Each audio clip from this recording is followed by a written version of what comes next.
Donc, c'était entre 2017 et maintenant. Donc depuis que Macron est président à maintenant. La natalité, donc enfant par femme, elle a baissé.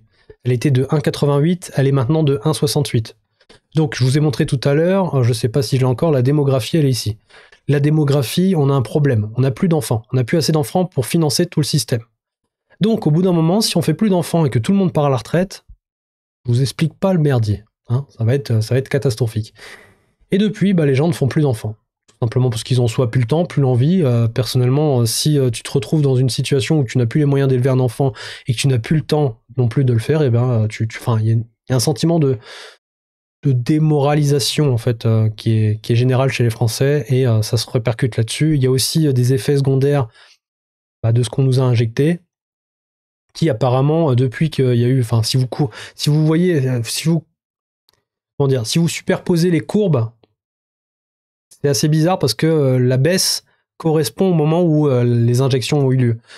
Donc est-ce qu'il n'y a pas une relation de cause à effet? J'en sais rien. Là je sais que ça fait complotiste, mais c'est des questions qu'il faut se poser. Et là je vous envoie sur la chaîne d'Idriss Aberkan qui a invité des gens talentueux qui expliquent très très bien avec des modèles qui sont incroyables comment ça s'est passé pendant cette pandémie et les répercussions de la santé après, sur votre santé. Donc vraiment je vous invite à aller voir, c'est incroyable.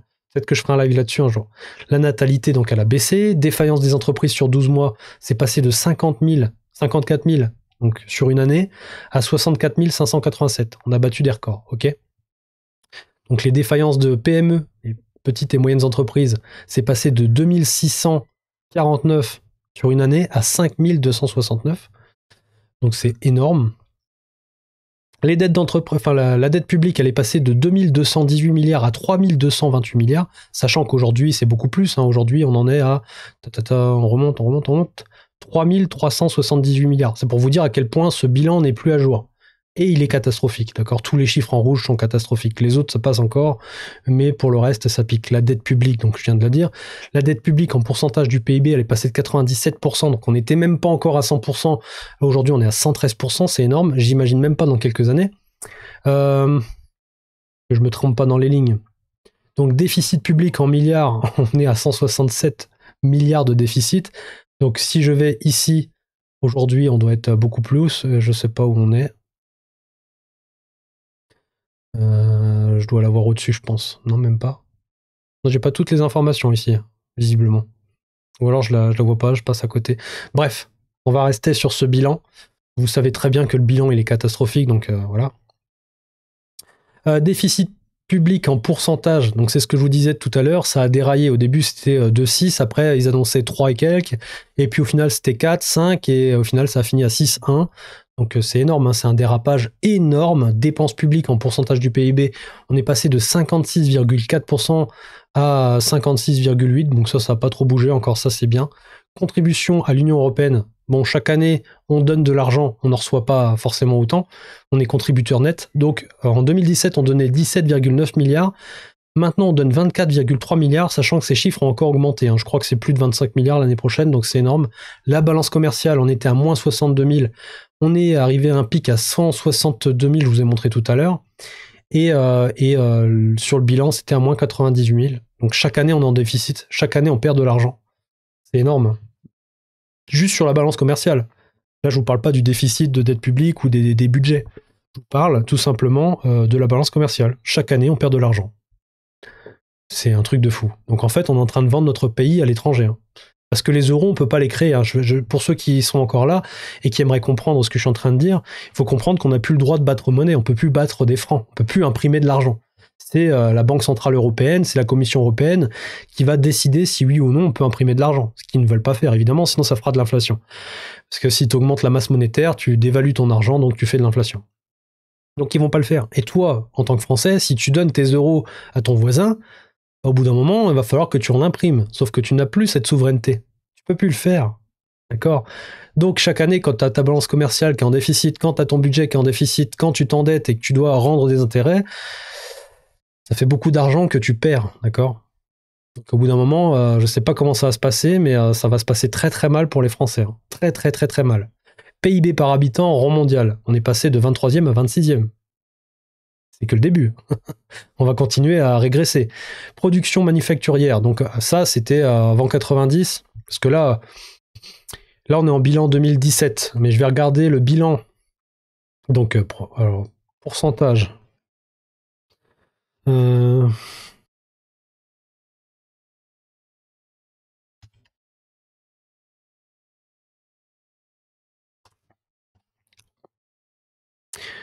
Je ne sais pas si je vais trouver cette information assez facilement. Je crois que c'est là.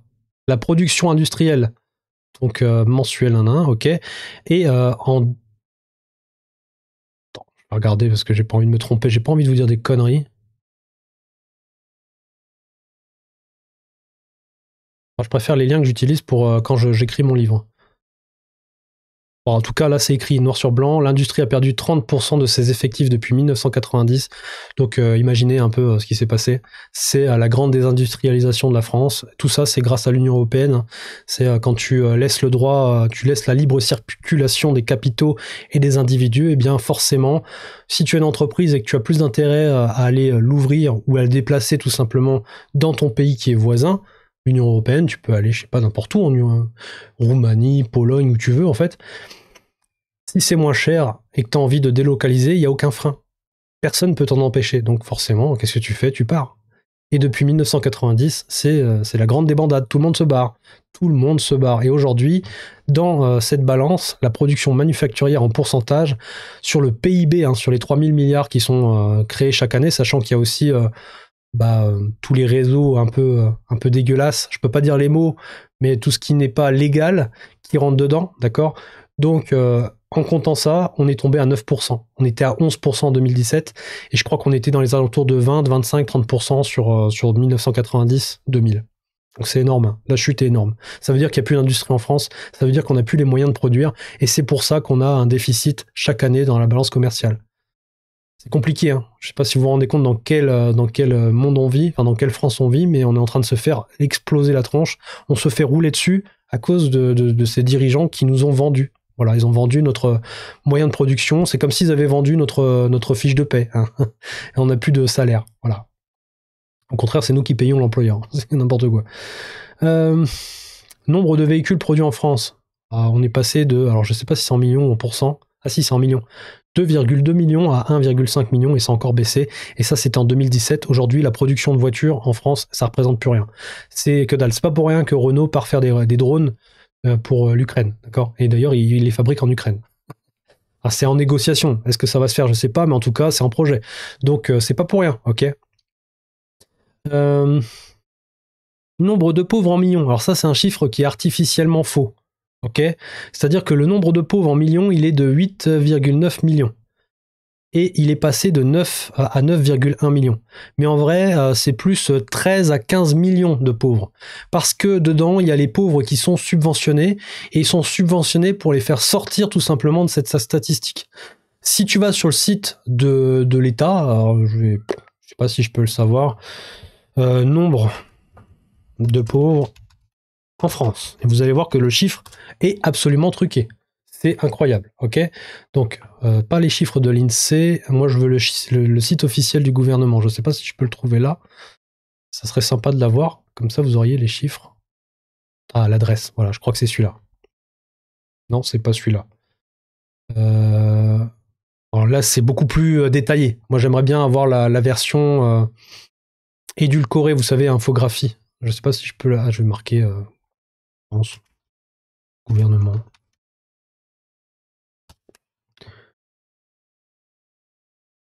C'est peut-être là, c'est peut-être celui-là.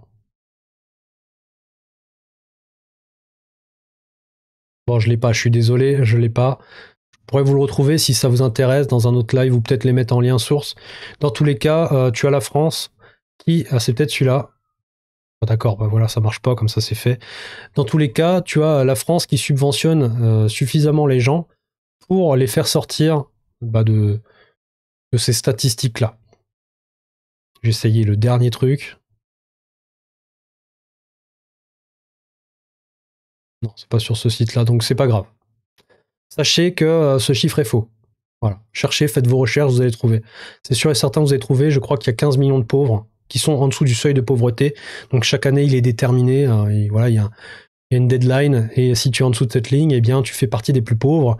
Et donc chaque année, cette statistique est mise à jour. Et dedans, tu as des gens qui sont à la CAF, au RSA, etc. Bref, il n'y a pas de critique. Hein. Je suis juste en train de vous dire que ce chiffre est faux. Écart de taux entre la France et l'Allemagne. Donc c'est le spread entre les OAT Allemagne et France. Donc voilà, c'est une statistique qui est souvent regardée. 51 pour la France, elle est passée à 83 en 2024, je crois. Donc c'est énorme. Hein. Taux obligatoire en France à 10 ans.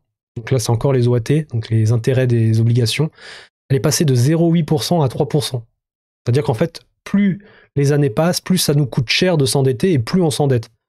Donc l'un dans l'autre, on est en train d'accélérer.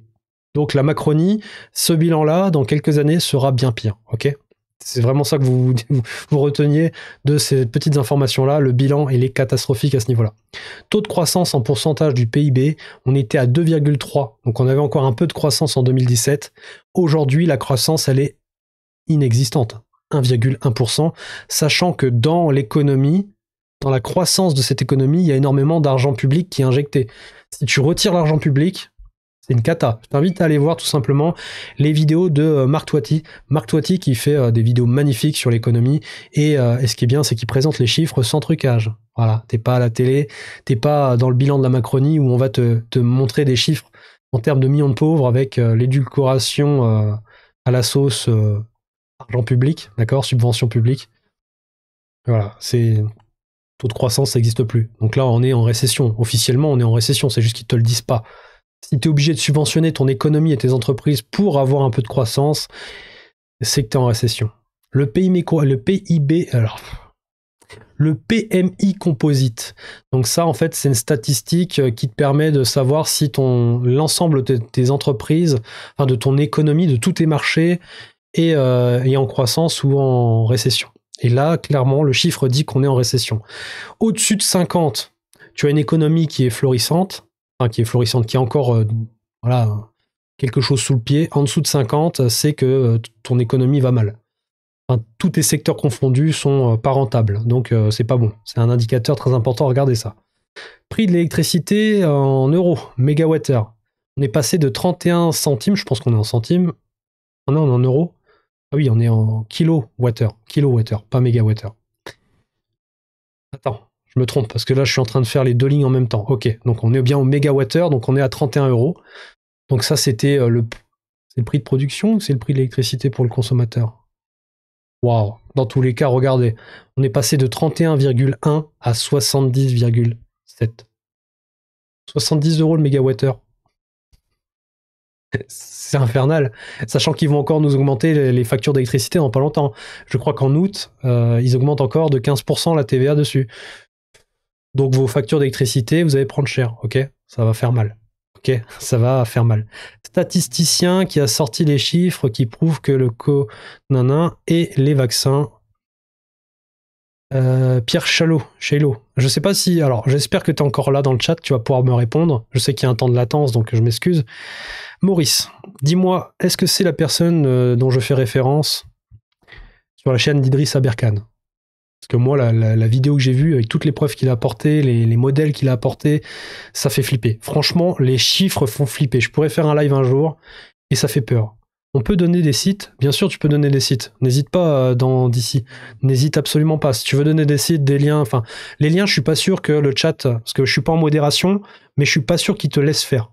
D'accord, si tu vois que ça saute, par exemple, a été supprimé, c'est pas moi. J'ai les deux mains là, c'est pas moi, ok? Et il n'y a pas de modérateur. Mais si tu veux essayer de mettre des liens et des trucs, des titres, n'hésite pas.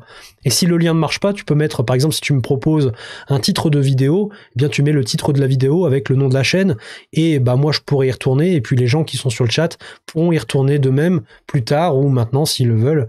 Voilà. En tout cas, n'hésite pas. Et du coup, statisticien qui a sorti les chiffres, c'était Pierre Chalot. Donc, il faudrait qu'on aille voir son travail, mais ça fait peur. Vous imaginez quand même que le prix de l'électricité a doublé hein, en quelques années. C'est complètement fou, il a plus que doublé. Et depuis, alors je vais regarder, je ne sais pas si je peux vous trouver le lien, prix évolution du prix de l'électricité. Il est où? Voilà. J'ai le micro en fait qui est devant mon clavier, donc je vois pas trop ce que je fais depuis 2008. Voilà. Regardez bien ce que je vais vous montrer. Si je trouve, je crois que c'est Hello Watt qui te montre ça. Alors c'est pas le plus beau graphique que j'ai. Ah, c'est chaque année. Donc chaque année, tu vois les évolutions. Déjà depuis 2020. D'accord. Depuis 2020, chaque année, tu prends une augmentation. Il n'y a que en 2025, février, que tu prends moins 15%, mais derrière, je crois qu'il rajoute en fait plus 15% sur la TVA. Donc en fait, le prix baisse, mais le prix du consommateur ne baisse pas. Si je dis pas de bêtises, vous pouvez me corriger dans les commentaires si jamais je me trompe. J'essaie de vous trouver un tableau. C'est pas ici que je l'ai vu. Je vais peut-être. Ah, c'est peut-être là. Selectra. Vous allez voir, ça fait peur. Si c'est bien sur ce site. Tac. Non, ça c'est le prix spot. Vous vous rendez compte qu'en 2022, je crois que c'est en août 2022, on a le prix du spot qui est montré entre 700 et 800 euros le mégawattheure. C'est à ce prix-là qu'on a payé l'électricité et qu'on s'est endetté avec le bouclier tarifaire. Donc on a payé les factures d'électricité avec de la dette publique, avec des intérêts qui flambent. Donc c'est complètement dingue. Franchement, c'est un truc de fou. Je sais pas pourquoi j'arrive pas à retrouver cette statistique. C'est dommage parce que c'était un beau tableau où en fait tu voyais vraiment l'évolution en termes de prix depuis 2008. Ah, déjà là, hein, regardez, hein. Je sais pas si vous voyez, je sais pas si je vais avoir la statistique. On est passé. Bon, il y a même pas. J'ai pas les stats en pourcent, mais regardez, cette courbe, elle est complètement dingue. T'as le taux d'inflation, le prix de l'électricité a augmenté 3, 4, 5 fois plus vite que le taux d'inflation. C'est du pur délire. Et ça, vous le payez tous les jours et c'est très, très mauvais. Hein. L'économie, si elle s'effondre, c'est pas pour rien. Hein. C'est parce que déjà, on a une dette qui est abyssale et derrière ça, on a de l'énergie qui se paye à prix d'or. Je veux dire, au prix qu'on paye l'énergie, tu peux pas être compétitif, sachant que déjà, t'es dans un pays, c'est un enfer fiscal. Donc si en plus de ça, t'as de l'énergie qui est trop chère, bah tu te casses la tronche. Pas pleurer, hein, c'est une réalité. Prix du gaz en dollars par million de BTU. On est passé de 5 à 12,9 et ça a encore augmenté sûrement. Nombre de titres de séjour accordés et demandes d'asile. Donc ça, c'est pour l'immigration. Vous savez que l'immigration, elle est tout simplement en flux libre. Il n'y a pas de sélection il n'y a pas de barrière en fait d'entrée, il n'y a pas de sélection du CV de la personne, donc n'importe qui peut rentrer. Dès qu'elle met un pied sur le territoire, elle peut venir avec toute sa famille.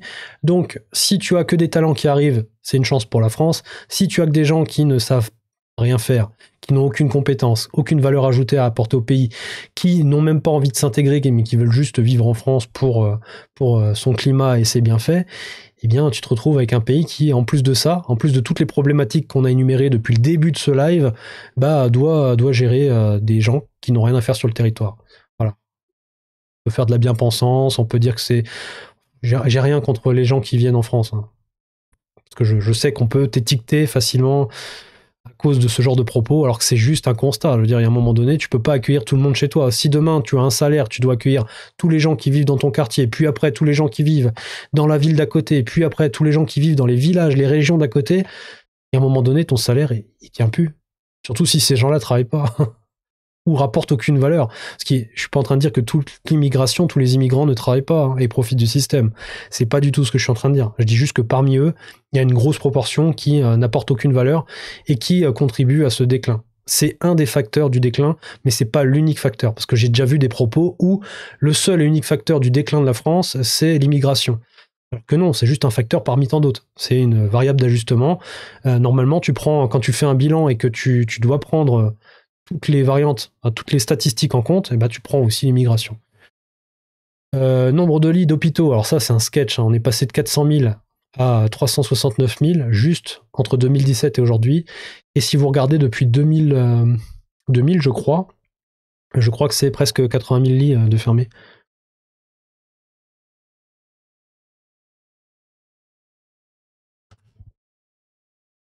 Ouais, c'est plus de 80 000.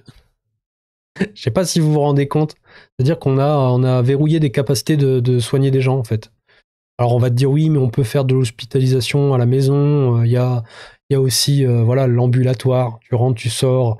Oui, d'accord, mais quand tu as des problèmes sanitaires et que tu as besoin d'avoir des lits et des moyens, bah il n'y a plus de lits, il n'y a plus de moyens et il n'y a plus de personnes pour te soigner. Enfin, les services d'urgence et les hôpitaux sont tout le temps en flux tendu. Tu vas là-bas, tu te fais soigner au bout de 6, 8, 10 heures, 20 heures quand tu as de la chance.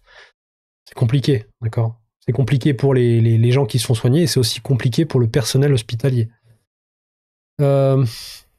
Budget de l'Elysée, alors ça c'est pareil, c'est assez rigolo. Hein. On va dire qu'il y a une belle inflation au budget de l'Elysée. 20%, même plus de 20% d'inflation. C'est-à-dire que nous, depuis 2020, on a eu 20% d'inflation en moyenne, tout cumulé, d'accord? Lycée, selon l'INSEE, je crois. Et eux, bah, c'est pareil, quoi. Ils avaient un budget de 100 millions. Millions, hein, c'est millions, c'est pas milliards. Hein. Et ils sont passés à 126. Je pense que c'est millions, parce que 126 milliards, ça serait abusé. Hein. Là, je pense qu'il y aurait moyen de foutre le sbeul. Demandeurs d'emploi, toutes catégories confondues en millions, on est passé de 6,6 à 6,2. Bon. Toutes catégories confondues, 6,2 millions. C'est énorme. Hein. Ça veut dire qu'il y a le halo du chômage quand même qui est compté là-dedans. Alors, je ne sais pas comment ils ont réussi à avoir une statistique comme ça, sachant que toutes les entreprises ferment, que voilà, le chômage augmente. Ils arrivent à trouver une statistique où le chômage est moins élevé. Peut-être. Alors, ça fait quand même 6,2 millions de chômeurs. En trop, hein, désolé, mais enfin, c'est bien le chômage dans le sens où ça te permet de changer de boulot, ça sert de filet de sécurité. Mais bon, ça serait mieux d'avoir moins de chômeurs, une économie florissante, des gens qui s'enrichissent pour de vrai, hein, qui n'en chient pas chaque mois pour finir le fin de mois, qui galèrent pas en fait avec leur petit salaire pour boucler leur fin de mois alors qu'on n'est que le 15 du mois. Tu vois le délire? Donc voilà, ça c'est le bilan catastrophique de la Macronie. Alors c'est marqué maintenant, mais je crois que c'est 2024. Ça serait rigolo de faire le bilan quand il aura fini son mandat, d'accord? Et même dans quelques années, quand on aura les chiffres qui seront un peu plus éclaircis. Bon, j'ai pas grand-chose à dire de plus sur ce live. Si vous avez des questions, ça peut être intéressant. On ne veut plus de soignants. Loi euthanasie. Ah, on veut plus soigner. Oui, d'accord. Je vais peut-être... Ah non, je peux pas. J'allais mettre le chat en plus gros, mais si je fais ça, en fait, je perds ma fenêtre qui est affichée là, donc je peux pas. Donc on ne veut plus les soigner. Loi euthanasie, soleil vert, oui. Clairement, hein, l'aide à la fin de vie, c'est une loi euthanasie. Hein. Et c'est un business derrière. C'est un sacré business qui rapporte des sous. Donc en gros, ça rapporte plus d'argent que de soigner. Donc évidemment qu'ils vont essayer de le faire, cette loi, et qu'ils vont la passer tranquillou. Ça fait peur. Hein. On est quand même dans un pays où on te prend tout ce que t'as, ton temps, ton énergie, ton argent, ta liberté de choix. On te prend tout, on redistribue aux autres, ceux qui sont potentiellement des électeurs. Et à la fin de ta vie, bah, au lieu de te soigner, malgré que t'aies tout donné, hein, parce que je sais pas si je peux aller sur le site de l'URSSAF, taper URSSAF, si je marque URSSAF simulateur. Si je vais sur le site de l'URSSAF, je crois qu'ils disent clairement ce que tu as donné. Donc, allez, tu as gagné 2000 € net toute ta vie. Tu as donné 2000 € net toute ta vie, tu as touché 2090 €, salaire brut de 2668 et ton employeur, ça lui a coûté au total 3500 €. Ça, c'est sur une année, sur un mois. Sur une année, ok, ça lui a coûté 42 000. Et hop, donc pour la retraite, sur une année, d'accord, si tu touches 2000 € net, sur une année, tu as donné 8928 €. T'as pas cotisé, tu as donné. Hein. Tu le récupères pas, ça. Hein. Tu le récupéreras peut-être si quelqu'un te donne la même chose quand toi, tu auras la chance d'être en retraite. Mais sinon, chaque année, si tu as gagné 2000 € net, en partant du principe qu'il n'y a pas eu de nouvelle augmentation d'impôts, de taxes, etc., en taxes constantes, d'accord? Tu as donné chaque année, oui, on est bien en année, 8928 € de retraite. Est-ce que tu auras l'équivalent de tout ce que tu as donné sur 40-45 ans à la fin de ta vie? Je suis pas sûr, d'accord? Assurance maladie, chaque année, tu donnes 3400 €. Cumulé sur 40 ans, ça fait beaucoup d'argent. Est-ce que tu le récupéreras? Je ne sais pas. Est-ce que c'est un bon deal ou pas? Peut-être. Ça dépend des gens, s'ils sont souvent malades ou pas. Contribution sociale, donc ça, c'est les aides. Hein, c'est bon, déjà chômage, tiens, on va aller là.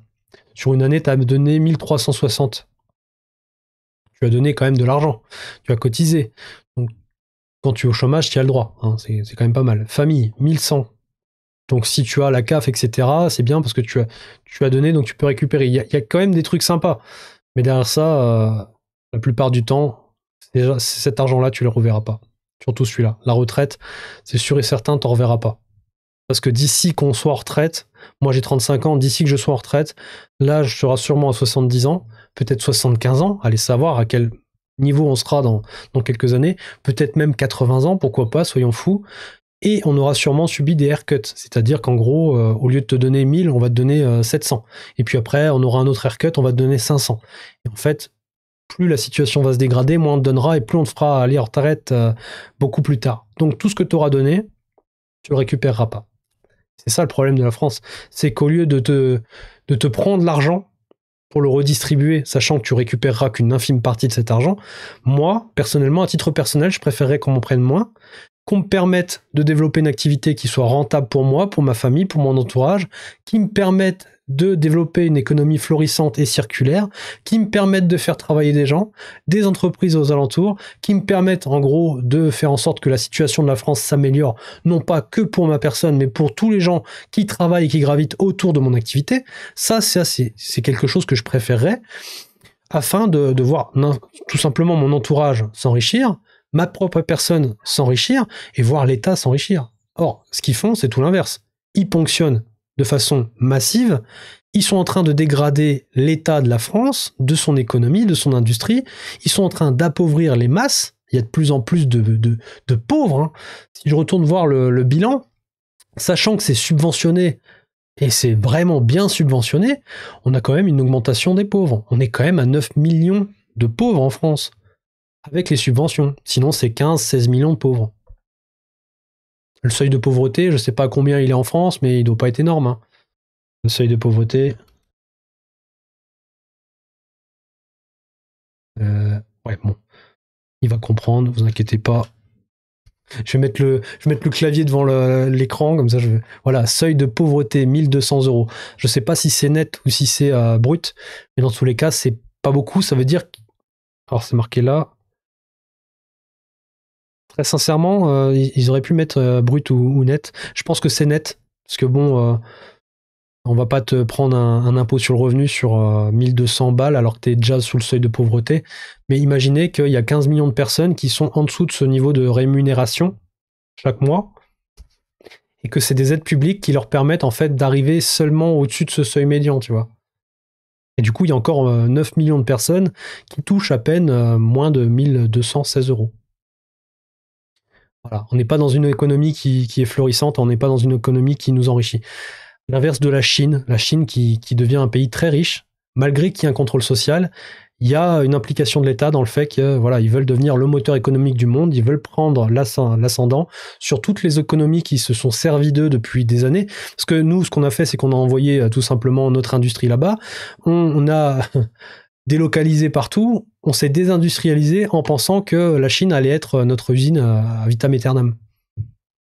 Bon, bah, la Chine, elle a exploité ça, elle a utilisé cet argent qui est rentré pour développer sa propre industrie, développer son pouvoir.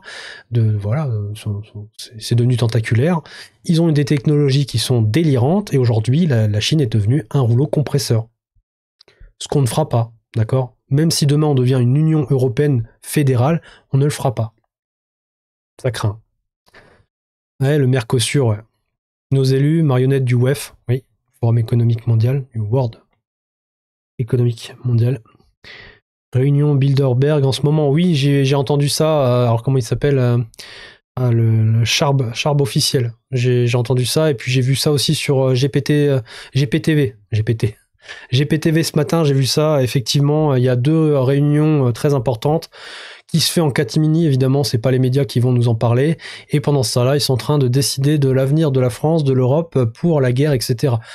Voilà, et ça évidemment ça se fait dans l'ombre totale, sans le consentement des citoyens qui payent ces gens-là à prix d'or, au péril de leur vie, de leur temps de vie, de leur énergie, de leurs décisions, etc. Voilà. Bienvenue en France, bienvenue en Europe, on est dans un monde de fous.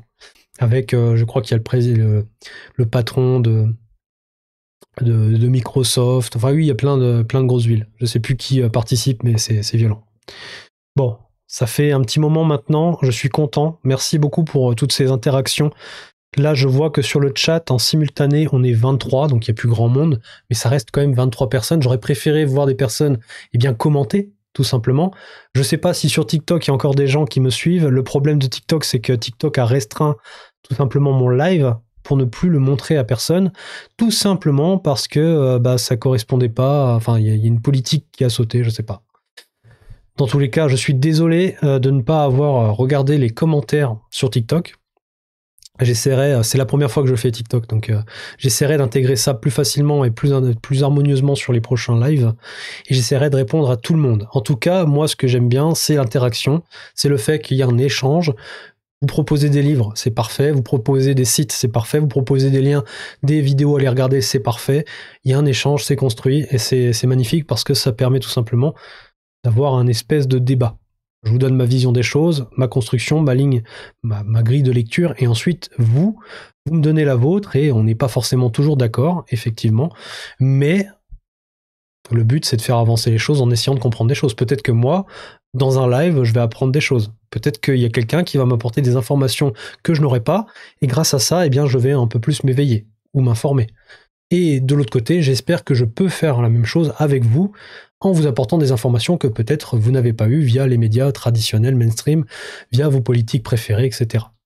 En tout cas, je vous remercie d'avoir regardé ce live jusqu'au bout, d'avoir participé, et je vous dis à très bientôt pour de prochaines vidéos. J'ai un programme très chargé, alors là j'ai attaqué les ZFE, je voulais attaquer les réseaux sociaux, etc. Je le ferai sur un autre live, ne vous inquiétez pas, et on reviendra sur les dernières nouvelles des ZFE, si jamais on a encore des rebondissements de notre cher Manu.